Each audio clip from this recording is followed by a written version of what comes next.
you via Zoom from Tampa, Florida. And I'm going to start by kind of telling you why I had this business. And then within the 7 minutes, I'll also kind of go through some slides and show you what it is that I do. In 2008, I just graduated from St. Petersburg College here in Tampa, Florida. And like every other student, I was going to go change the world. So I was working at a Fortune 500 company. I quit my job. I went and launched my business. Fast forward to 4 years later, it crashed and burned. My CPA sent me a notice saying that the IRS will no longer consider this a business, but a hobby. And at that point, I had to close that business. And I went to work for corporate America. There are lots of blood, sweat, and tears that went into that business. But I always kept thinking back to why is it that I failed? And how can I help bring back whatever that initial reason for failure was? How can I go fix that? And so in 2018, I quit my job to launch this business to help with some of the challenges that the first business had, which is while starting a business can be really lonely and hard, starting a business also is about what you don't know. And I wanted to help with what you don't know. And so we started connecting resources within the community to founders. And then I went on a road trip talking about this business. And people across the US kept telling me, hey, that's our problem too. And we want it solved. So I said, great, why don't we all partner together? And why don't we use this technology we've created? So our solution is essentially a technology platform that is like Slack or Microsoft or Google. It's basically a platform where you can go and find resources in your local community. And it's really powered by your local community. And today I'm going to talk to you about that business, and I'm going to share my screen and kind of just give you the why and how behind this business. So the platform is called Startup Space. And essentially, let me see if I can advance the slide. Yep. The message, the ask from you all today is the messaging on who the client for this product is this clear?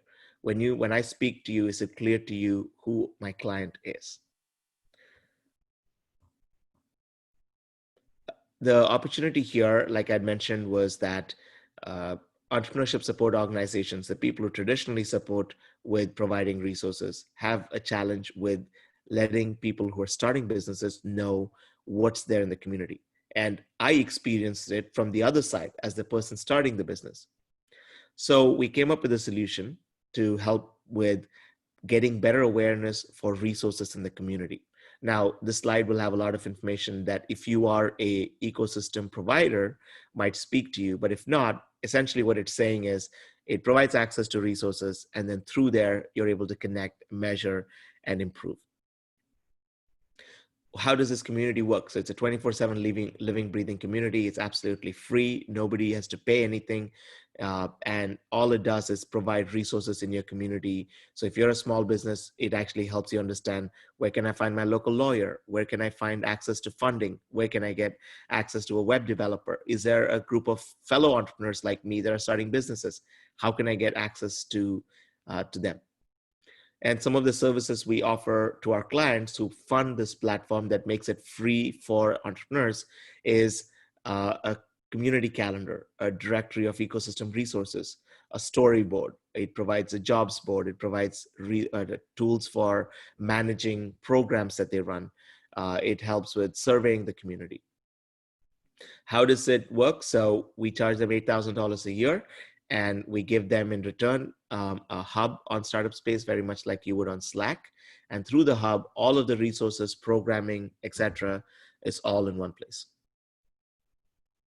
Our journey so far, so in 2 years, we've come a long way. We have over 12,000 entrepreneurs on our platform. We're in 150 different cities. We have 75 different hubs in 64 countries.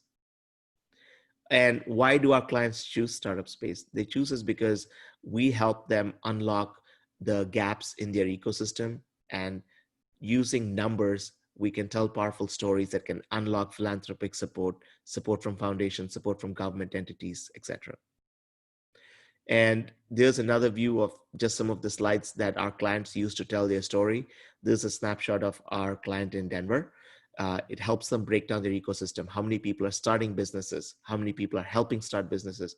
What are the areas in which we have expertise in the community? All of that visually presented so that decision makers can say, yep, I want to fund this specific asset. We want to stand up in the community. We want to drive more mentorship in the community, or we want to provide a program to help underrepresented entrepreneurs be able to start better. So it helps uncover gaps that can then help the community get stronger and help small businesses start. A little bit about us. I'm a founder, CEO of Startup Space. We've grown. We have over 15 people today. These are some of our early employees who started with us and are still with us today. We're a continually growing team. We have, I think, 4 open roles today. And we're continuing to pivot and continuing to learn about different ways in which we can better message our community and better connect with our end users who are the entrepreneurs and with our clients who are the providers for the entrepreneurs. So with that, I'll stop and open it up for questions. But the ask today from you is, by listening to me, do you understand the value proposition and who am I speaking to?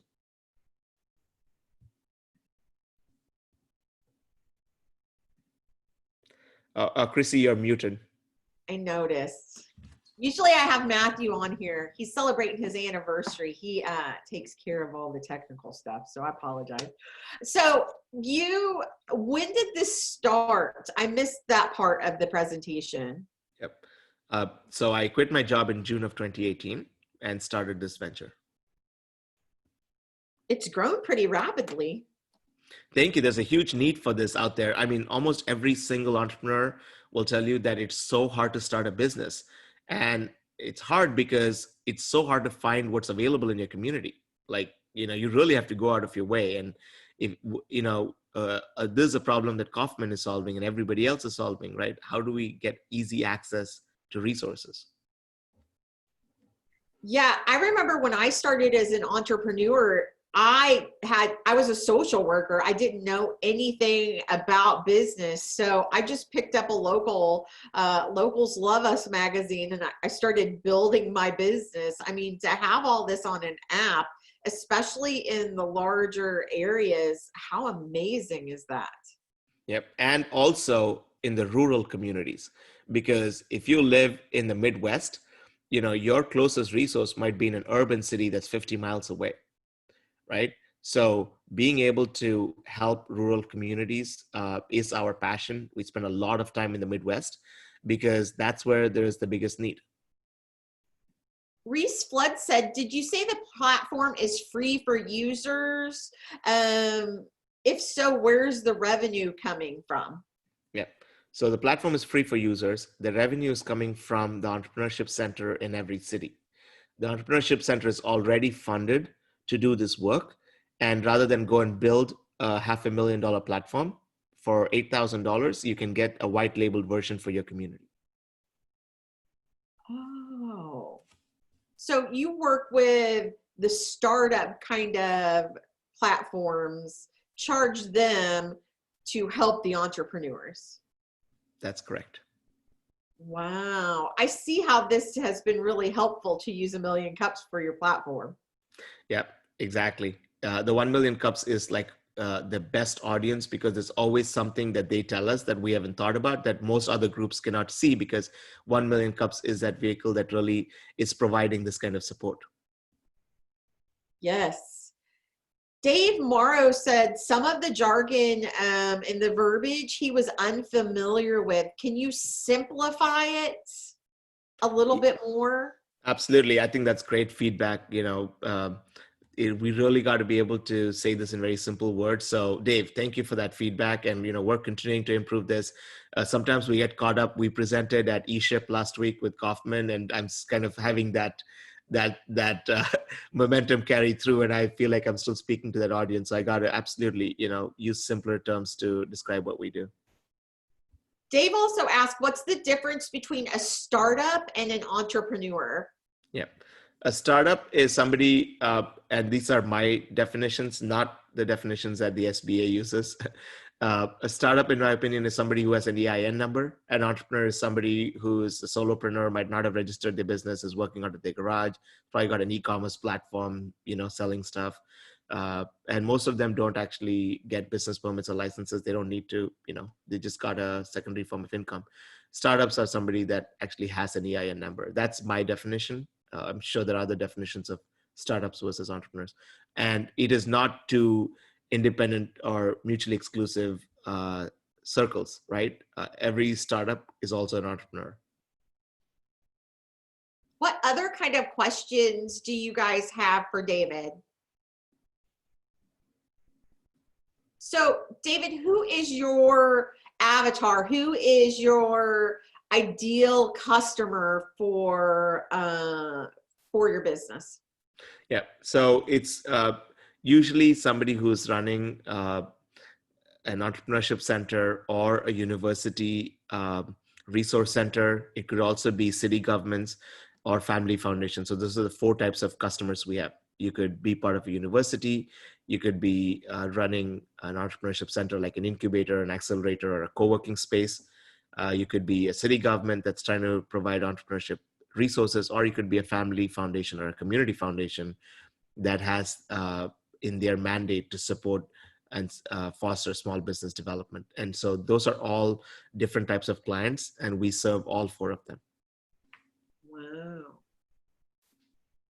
Reese Flood says, I am an insurance agent and know many insurance companies and agents don't like working with new businesses because they can be very difficult to place. How can a guy like me use this platform to be a benefit to an entrepreneur or startup to find a policy? So it depends on what type of insurance. We carry all kinds of insurance, even though we're a small business. We carry cyber insurance, general liability insurance, all of that stuff that is required to work with government. And it's really hard to find the right insurance for a small business. And small businesses sometimes think they can't afford insurance. They think, oh my God, to insure my business is $50,000, but actually it's not that expensive. You could get $1 million policy for $1,000 and get good insurance. So that kind of information I had to go research and find on my own. I spent hours and hours, calling up insurance agents to find cyber insurance. We now carry, I think, a $3 million policy on that. We also have, I think, a $3 million policy on general liability, and it doesn't cost that much money at the end of the day. So, of course, there's other costs that you have to think about, like, if there is an incident, what is your out-of-pocket cost, just like you would for your health insurance. But it just makes sense. If you're a growing business and you've got customers and you're helping families, I support 15 families through my business. So I got to make sure that they're not left out on the streets if something happens to me or something happens to the business. And so I would say, it's the education of the insurance that's the toughest piece. It's not really the cost of the insurance. And that's what I would encourage you to do, is to go to your local entrepreneurship center and have a class for small businesses on the value and the importance of insuring your business. How has COVID affected your business? It's like quadrupled our volume. We had a lot of clients before, but then people came to us and said, I wish I had an entrepreneurship platform that was fully online.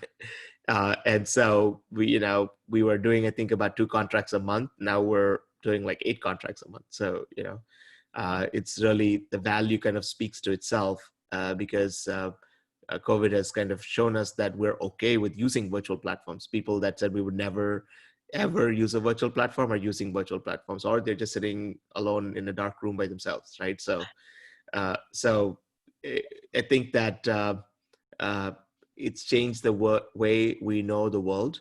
I think the 2 areas it's forever changed. The number one is education. I think every one of us can attest to the fact that education will never be the same again.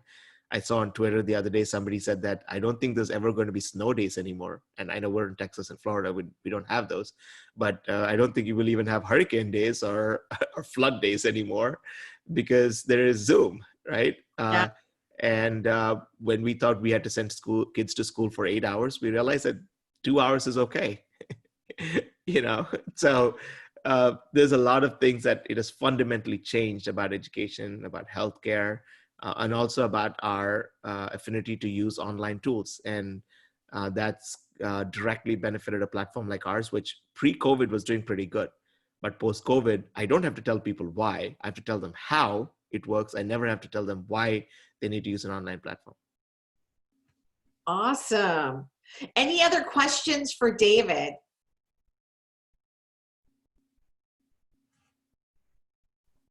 Dave has one. Typing it in.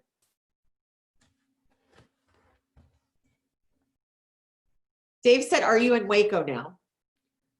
I'm in Tampa, Florida.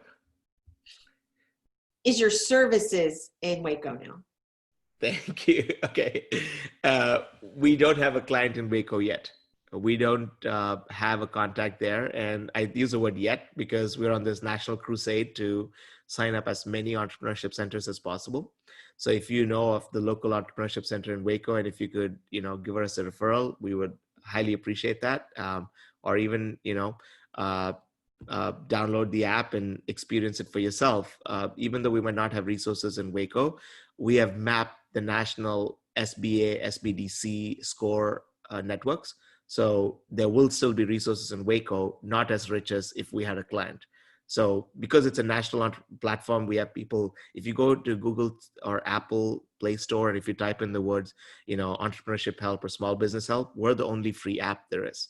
So people join from across the country, and we continue to provide this as a free service, mapping as many cities as possible with the time that we have for free.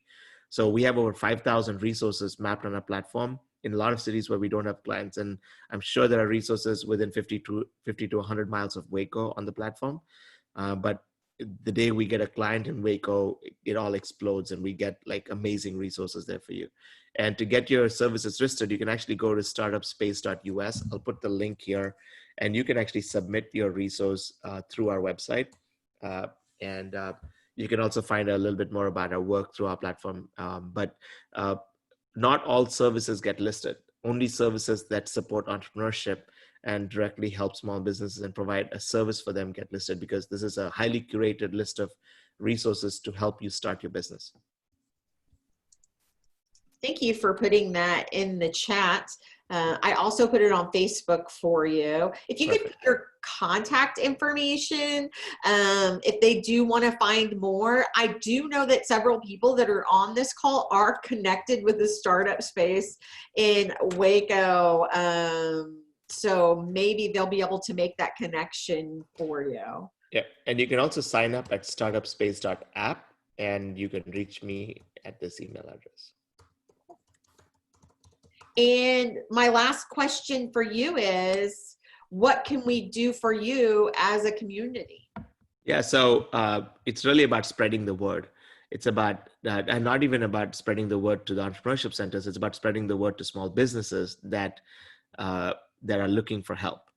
Because we also have mentors on the platform. We have access to free online tools that are like, how do you start a business? There's a lean model canvas on our platform that you can use for free to kind of do the customer discovery journey. We have a tool called the Business Startup Wizard on our platform that actually takes you step by step through how do you start a business, and gives you all the questions you need to be asking yourself that you might not have thought about when you start a business. For example, when you think about getting an EIN number, if you Google, how do I get an EIN number? The first link is from LegalZoom, and they'll charge you $75. But that's not the right answer. The right answer is to go to irs.gov and get an EIN number for free, right? But if you weren't told, my first business, I paid $75 and I got really smart and I got the second one for free, right? So what you don't know is what's going to hurt you. And our startup wizard actually gives you just-in-time curated resource at every step of your journey. Do you have to find a good business name? How do you find a good business name? There are a lot of online tools where you can actually put your ideas and it'll give you a suggested name for your business that is also a website that's available. How cool is that, right? Like it's buying online real estate that reflects your business. And you could spend it took me 4 months to find a good name for my kid, right? Finding a name is hard, but these online tools kind of help you come up with a good business name, get you your URL for your domain name, etc. And these are all things that, you could be a wizard at lawn care. You might not be a wizard at starting a business. These tools kind of make you a wizard at also having a successful lawn care business. That is amazing. Thank you so much. Yeah. All giving Welcome. jazz hands today. Woo! Thank you so much for having me. Yes, have an amazing day and feel free to stick around for our second presentation. The Awesome. next presenter is Adam Moore with Lost in Waco. Welcome, Adam. Yeah, thanks for having me. Good morning, everybody. So, Lost in Waco is a local kind of arts and culture magazine. So this is our first issue right here that we'll talk about kind of when that came out. But it's going to be kind of a highly creative, very visual, kind of hopefully diverse, inclusive representation of Waco. And so, yeah, let me pull up my presentation here.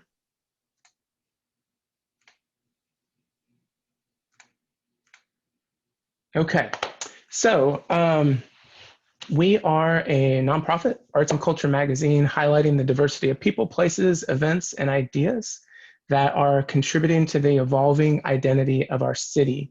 And we'll get into that more.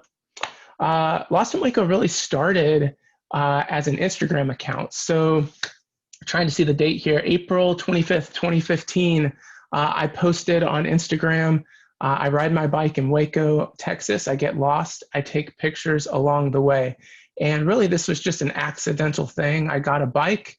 I started exploring the city, taking some photos, and it caught on, and a lot of people started following. And so for 2 or 3 years, I was doing this and kind of generated a following under this Lost in Waco Instagram account. Then a couple years later, so this was, I guess, in 2017, I was in Oklahoma City to see an art exhibit. And I was just in a local coffee shop, and I picked up this magazine called Territory, which is a kind of local Oklahoma City arts and culture magazine. And I thought it was pretty cool. It caught my attention. It looked different. It wasn't just your typical kind of glossy local city magazine. It was something I actually wanted to sit and spend some time with. And so it got me thinking. And I have a full-time job. I'm not looking to start a new business to support myself. And as I was just kind of thinking through possibilities here, I decided that really the best route to doing something like this in Waco would be to set it up as a nonprofit.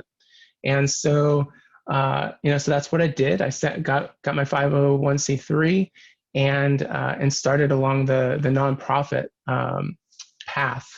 And this was kind of beginning of 2019 when this started to actually come into reality. And what I was really wanting to do with this was create something that showed a more kind of diverse and inclusive picture of Waco. So Waco has a lot of creative energy right now. And I felt like there wasn't really anything that was representing what I saw as the kind of diverse, creative city that we live in.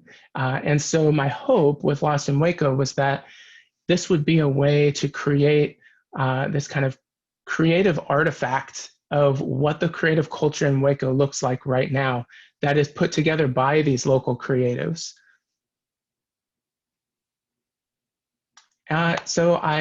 This was not something, I don't have a background in any of this. And so I knew that I would definitely need some help. And so I've brought along along this journey with me a few others. So Wendy Gregg, who I think is on this call, she came along really with some experience in news media and in newspaper journalism. And so she really works with our writers who we recruit. Sal Velasco, a local graphic designer came on for more of the creative graphic side, and then Andres Salomas came on to direct more of the photography side, because this is something I really wanted to be, like I said, not just your typical glossy magazine, but something that you want to sit and hold and spend some time with, that the visuals really draw you in, that this is a creative publication was essential for me. So we worked real hard, and we put together this first issue, and here I am with 20 boxes from the printer of 1,500 magazines that we were going to start distributing. And that was on March 12th, and I think you know where this is going. So basically everything kind of shut down like the next day or like a few days later. And so we had a great plan for a launch for the magazine, and all of that was pretty much out the window. But we really just had to shift, our plans, and this is a free magazine, and our goal was to put this in local businesses. Well, all the local businesses were closed, and so that was a challenge. But it ended up really working out well, because we had created quite a bit of a following over the past year, and so we were able to get the word out. And this is a completely, volunteer-run, organization right now, and it's all on, we're all operating on just donations, and so we put out the word that if you would donate, some money and become a patron of the magazine, that we would mail you an issue. So we ended up mailing probably 100 plus copies. We delivered locally another probably close to 100. And so we just started getting it out there slowly until local businesses finally started opening up a little bit. This is just a little bit of the magazine here. Like I said, this is, it's all volunteer run, really run by local creatives. And I think we put out really an amazing first issue. I'm really, really proud of it. Like I said, we're run just by donations. We, as a 501c3, we were able to apply for a grant. And so we did get some grant money through Creative Waco and the Arts Match Program. And so that helped us get going. It was a matching grant. And over the year, or early the 6 months or so before the first issue came out, we were able to raise matching funds and get going on that first issue. The launch for the first issue has been really successful, and we've been able to raise more money than I would have imagined in the context of a pandemic and struggling to just get the magazine out there. But the community has really rallied around it and supported us, which has been wonderful. Now, the goal was that this would be initially a magazine that was published 2 times a year. And so the first issue came out in March, kind of in March, more in April, I guess, as we finally started to get it out there. And we're hoping we're working on the second issue, and it's been a little bit more of a challenge because really the creative community has been hit hard, by the pandemic. And so, we've had to kind of rethink how we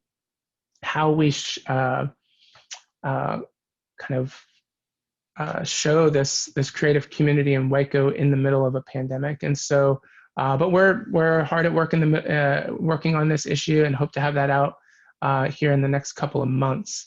And then into the future, we'll see if we end up maybe going to more issues per year. Hopefully beginning to be able to pay our contributors, since right now we're really just running off of donations and volunteer work, and that's where we are right now.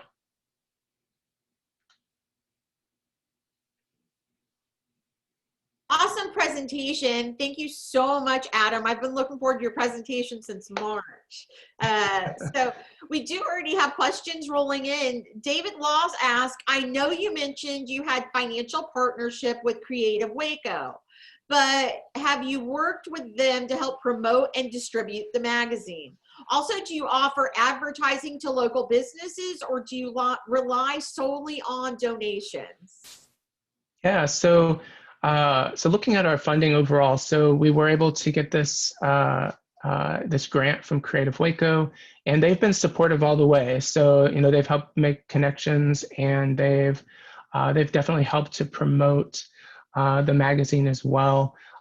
So that was kind of the first piece of our funding, was that grant, and then we really ran like a fundraising campaign then for the next few months that matched that amount. So those were individual donors, and that went very well. And then the third, so that's kind of the second component, and we have options for different level of patrons for the magazine. And so for these first couple issues at the $250 level, individuals were able to be founding patrons, and then those who were at the $25 level or above were just patrons, and all of their names are listed then in the magazine as patrons.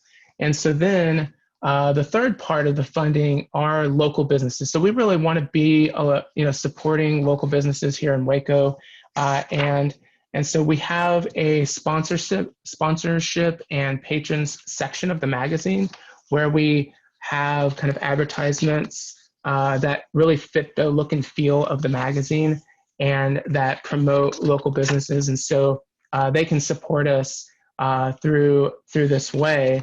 And that's something that we're continuing to build. And we had some amazing sponsors really for this first issue. And I'm even more excited about we even have more great sponsors for the second issue.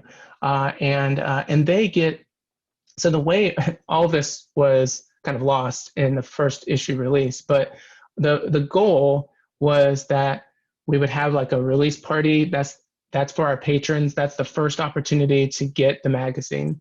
Then it goes out to our local sponsors, and they have exclusive distribution for at least like a couple of weeks. And so we're sending people to those businesses saying, hey, here's where you can get the magazine.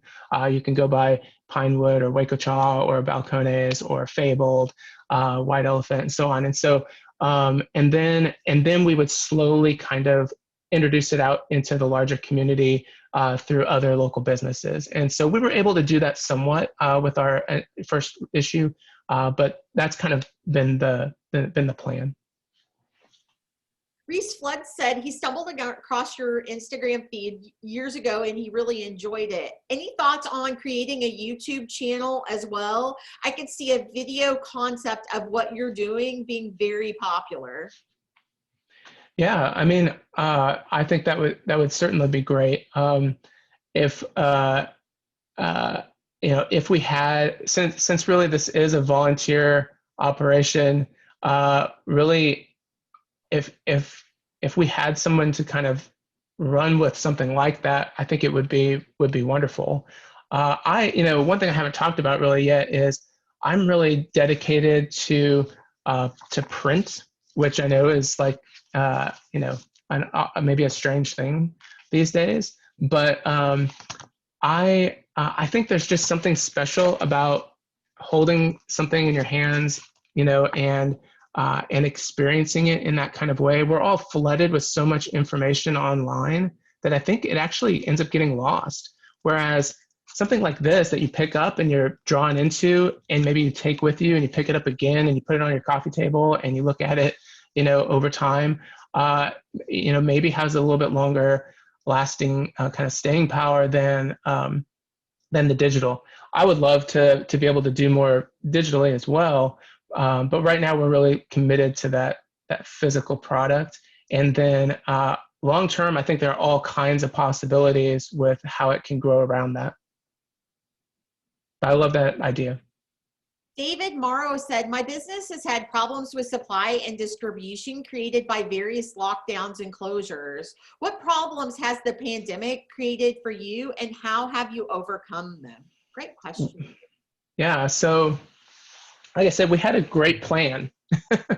And then, like the next day, the pandemic hit, or, everything closed down. And so, um, all the businesses were closed. So that was our first big problem, was that all the businesses that we were, anticipating, the magazine being available at were not open. And so that's where we had to do more of the mailing, even the delivery.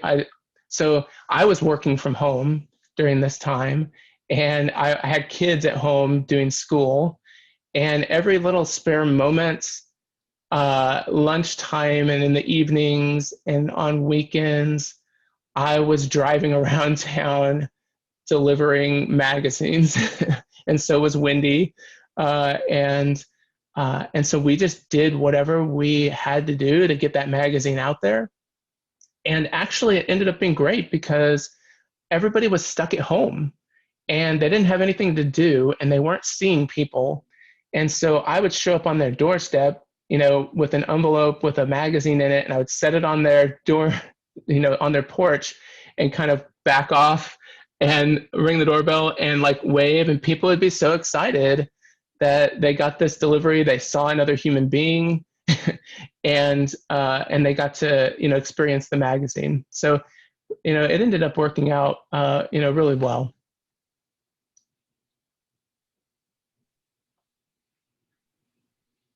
Any other questions?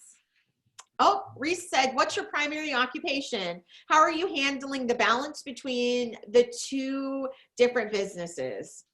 Yeah, so I'm a staff member at Baylor, and I work in the honors college there.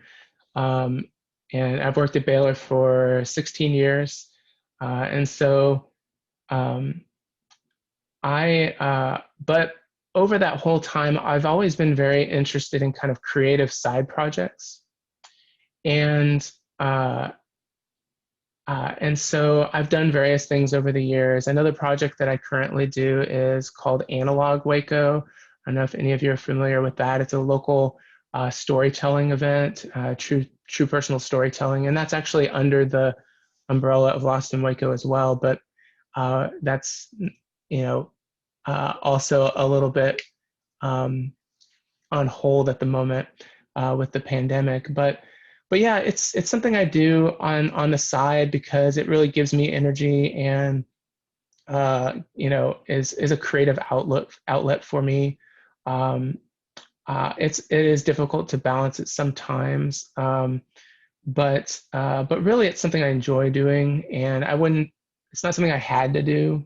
It's something I really do for my own enjoyment and benefit, and so I'm able to kind of find the time to do it because it's something I really enjoy, and because I have great people who I'm working with. And so Wendy, Andreas, Sal, I couldn't do it without them. And then, of course, all the contributors to the magazine. I've got a couple of questions from Facebook. Andrew Lopez said, why don't you go to grocery stores, doctor's offices? You need ad sales to stay alive. Yeah, so good question. I'm really interested in supporting local, and I'm not saying we're never going to be in grocery stores or kind of bigger businesses. I would love to get the magazine out there more, and so and I look to do that as we have more issues in the future. We do need the sponsorship, but we also have, because this is a side project, we have been able to keep expenses really low. Now, we want to spend more money as we go, and so we do need that additional support. But I also, I don't want to put out another magazine that is filled with traditional advertising, because we have those kind of magazines. And I was interested in something that, as you flip through, you're not distracted by advertising on every page. there's more content, creative content, than there are ads, which you can't say for many magazines. And but I think we do the advertising really well, and I do want that to. I see our advertising section, our sponsors and patrons section, as just another part of the magazine that I hope engages the reader, and they're drawn in and they want to experience that part of the magazine. And so our ads are not all over the place, trying to take your attention away from the magazine itself and the real content. And so I want to keep it that way. Now, it is a challenge. So far, that's a challenge we've been able to meet. We do need individual support, and the grant support is really helpful.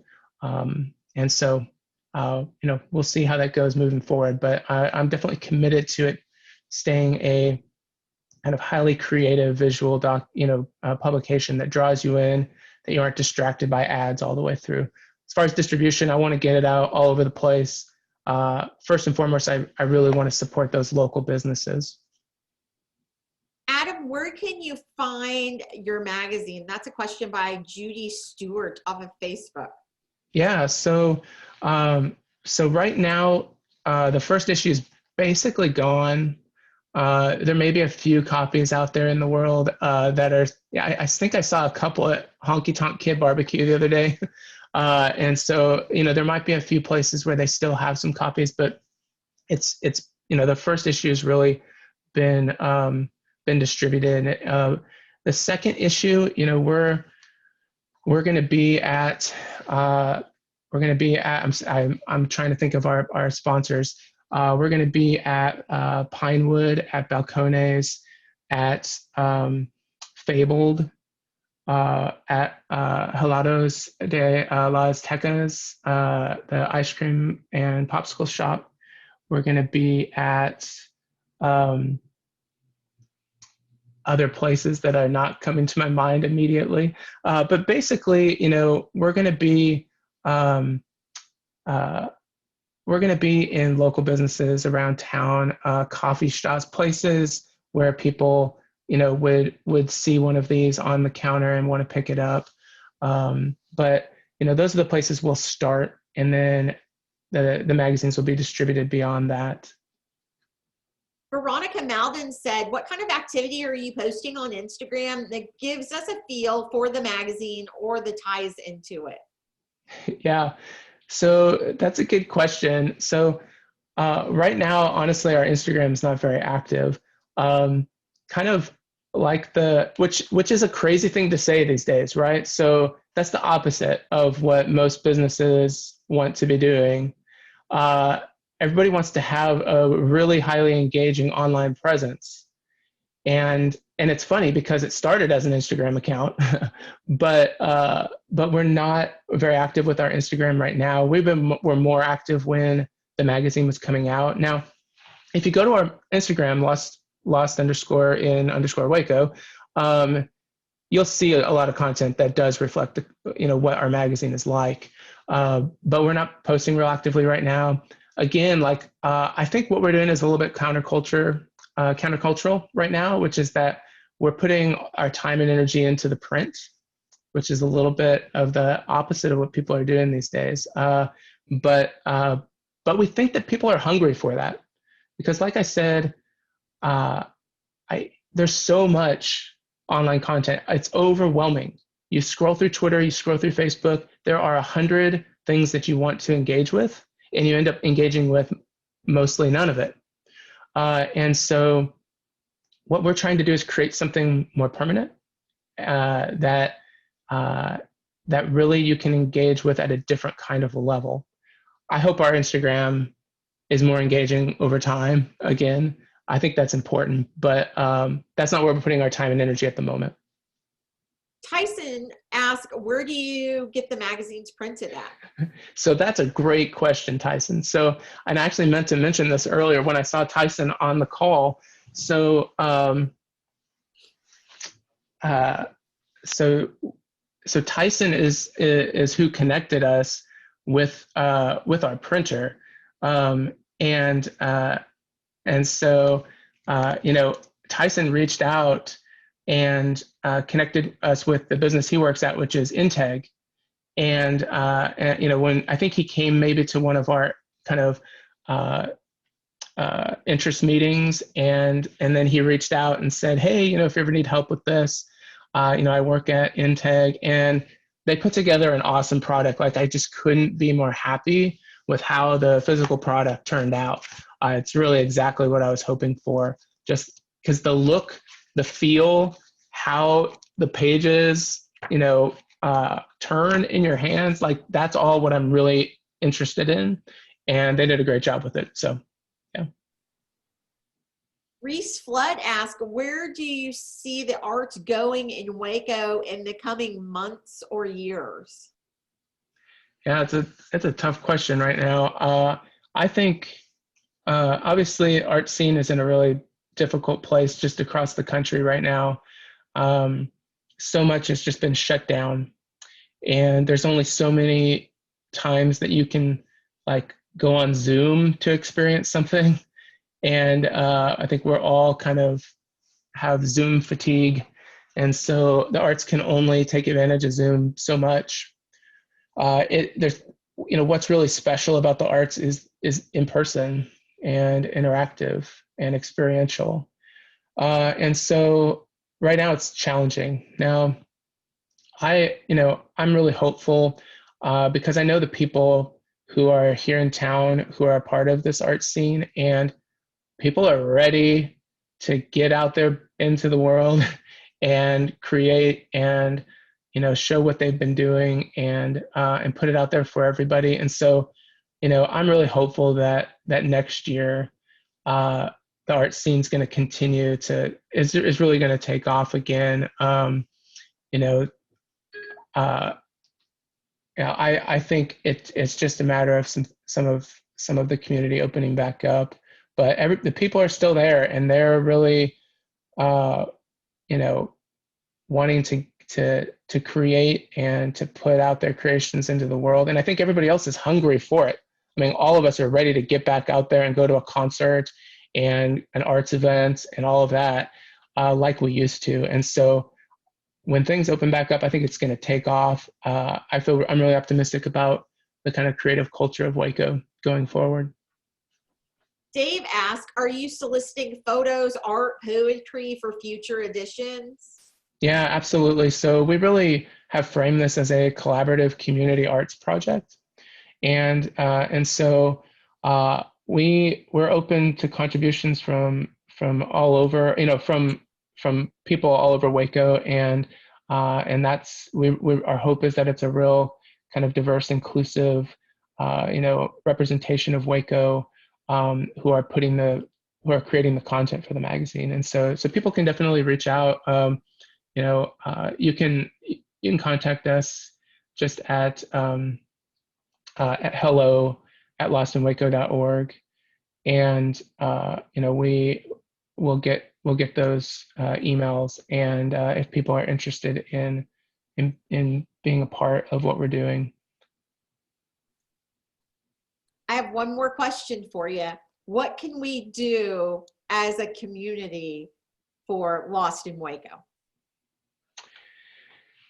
Yeah, I've been thinking about this, and I'm not sure I have the best answer. I'm still trying to figure that out in this world. I think what we need support in a financial sense. Honestly, for this to be supported over the long term, and so.